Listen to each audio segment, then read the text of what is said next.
Of course, there's a resistance, right? There's some people who really rejected this: priests, teachers, politicians, Sami teachers, Sami parents, Sami news organizations. Okay, so there was still a flame. They kept it alive even throughout all this like really dark time. And here's a video where you can watch. I really want you to watch this video because it really reflects the language attitudes of the Sami from actual Sami speakers. And so let's evaluate the positive attitudes and the negative attitudes. So just to list their attitudes in this video, right? They, one person recalled like her mother saying to her as a child, "No, it's not your language," right? Someone also recalled that the parents would speak it to each other, but they wouldn't speak it to the kids. So it was a secret language. They would say, "It's not easy to learn." Okay, not easy to learn. Oh my gosh, this is so common, right? People always say languages are not easy to learn. What do they say about languages not being easy to learn? They say Chinese is not easy to learn. They say Japanese is not easy to learn. Korean is not easy to learn, right? Has anyone ever told you English is not easy to learn, right? Society, I think the iconization, I can't pronounce this word, iconization of like languages that are not easy to learn are Asian languages, right? Or, you know, they maybe a language with a different character, a different writing system, right? But it's an attitude that people have. It's a language of love, right? Like this is part of their identity, how they identify. But yeah, so when people say things are hard to learn or it's a difficult language, what are they saying? Because you could say, for example, that a language might be difficult to learn because it has a different writing system. That can be can be a true statement, right? But an attitude is thinking, oh, it's very difficult. It's ugly, right? So that is an attitude. It's an ideology. People believing language is a right? Sami is the language of the culture, not the language of the school. Again, real world consequences of these language attitudes. Like I want you to think about it. It's not so much that people just like have these attitudes and then they go about the rest of their day.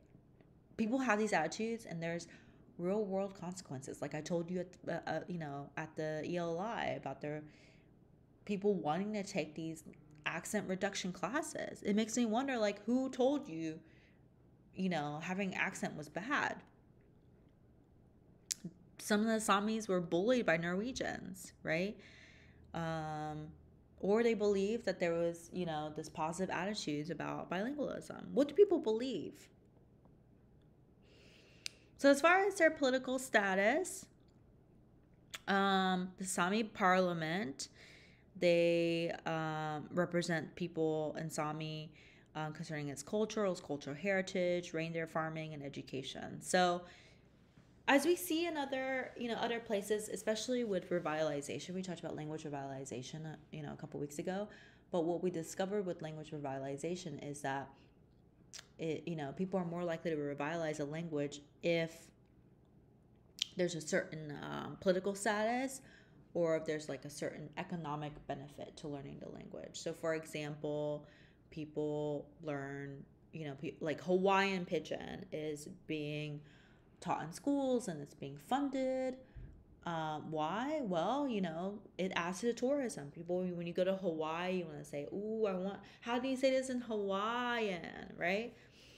And in Norway, it's kind of the same. Like people are like, oh, look at this. We have this indigenous tribe and they speak Sami, right? So Sami is an official language in Norway, but again, we talked about official languages in this class, okay? Even if it's official, does that always mean it's equal? Okay? Look at Guatemala, look at Belgium, look at Cameroon. It's not accorded the same prominence as Norwegian. Previously, the Sami people, they owned land and water, but the Norwegian state considered this state-owned land. So even their culture, okay, their culture's been compromised, right, by the Norwegians. So, today the Norwegian authorities, they consider the land and the water to belong to the people of Finnmark. And, basically the Sami parliament is trying to make sure that, the Sami people have a grasp of their land, okay, because land ownership is very, very key to them. It's key to learning a language if you have land. So, what about the Sami people in Tromsø? This is very difficult because a lot of people who live in this area, they're not registered, right? The numbers are unclear. Another thing that is kind of difficult too is that you can't ethnically identify a Sami person from a Norwegian, okay? They do not distinguish themselves. They live like ordinary people. But you basically don't know that they're Sami unless they say, hey, I'm Sami, or they wear their traditional costume, okay? So their traditional costume is kind of like a marker of their identity. And there's a debate going on about whether Tromsø should join the Sami language administrative area, because that would imply that that they would become a bilingual city. But they unfortunately have not become a bilingual city. So again, with the Samis, you can see their traditional costume here. You can see that there's things are written in Norwegian, and they're also written in Sami, okay? But there's always different language attitudes, okay? So let's hear some of those language attitudes. How are the Sami cultures evaluated in the media? I talked about media a lot. You can also think about your own language attitudes, right? Like I talked about with cars, like this happens every day. Maybe, but is a Southern accent always considered to be a country bumpkin, right? Not always, because maybe someone can hear a Southern accent and they think that this person is really welcoming or kind, right? Like Matthew McConaughey is like the face of all those Lincoln commercials.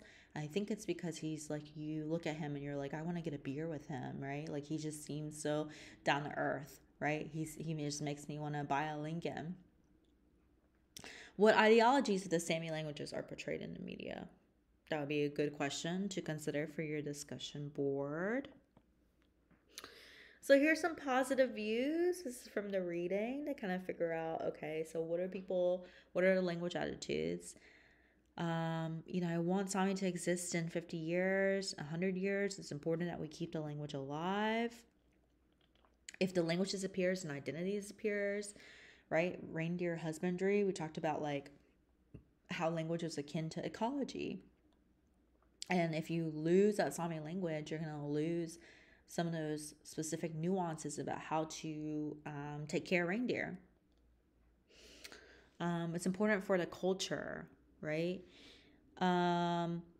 This person that says that when their children grow up, they want to have Sami as their home language, right? So Sami media is important for preserving the language. Right, so it's emotional. It's an emotional connection. It means everything to these people. Let's look on the other hand, okay? On the other hand, it's, this person said, I'm starting to believe that this so-called government hasn't set their foot here in the north. They just assume and believe that people are Sami up here, okay? So this person's probably in the north. This person probably feels like the government has ignored them for a while, and so they're saying like, why are they focusing so much on the Sami and not on us? right? So this person says when the municipality chooses to apply for inclusion to the Sami administrative area, it has made the choice to change the municipality's identity from Norwegian to Sami. Okay, so again, this person is like not very happy about this language, right? It's kind of how it's very akin to how people feel about the English only movement. Even though English is found everywhere, people are like, when they see Spanish, they're like, oh my gosh, Spanish is taking over English. Our kids will learn Spanish. Like they're very upset about it. This person says it's completely absurd that Sami is to stand above Norwegian on road signs. And actually, I don't know if you noticed with the road sign that I showed you, but I think that like someone defaced it. Like I really think that someone thought really like they hated Sami that much, or they hated the fact that they had to read Sami, that they just like destroyed the sign. And this person says they want to take over Norway by claiming their own prisons, police, lawyers, courts, book publishers, museums, own health services, the entire land. So again, it's kind of like people think of this as like a parasite, right? Like the movie, but also like the someone coming in and taking over everything. So a good question would be, what is the future of the Sami language, right? We have these positive attitudes, but we also have these negative attitudes. But we also know that attitudes have a real life consequences. So maybe you can consider this for your discussion board. Questions are these language ideologies always negative, right? In what ways can language ideologies be useful? Are they something we should try to avoid? What social implications can be made when a certain group is excluded or not represented in mainstream language ideology? What happens if they're erased? Can this create issues with identity? Then my third question is, many people believe that individuals won't be able to, quote, get a job or be respected if they have an accent or dialect. How would you respond to these beliefs? And you can give examples based on this week's readings or this lecture. Again, very interested to hear your thoughts. Great work so far on the discussion board. I've been seeing some great ideas. I've been reading, I've been commenting on some. And yeah, great job. I'm interested to hear your thoughts.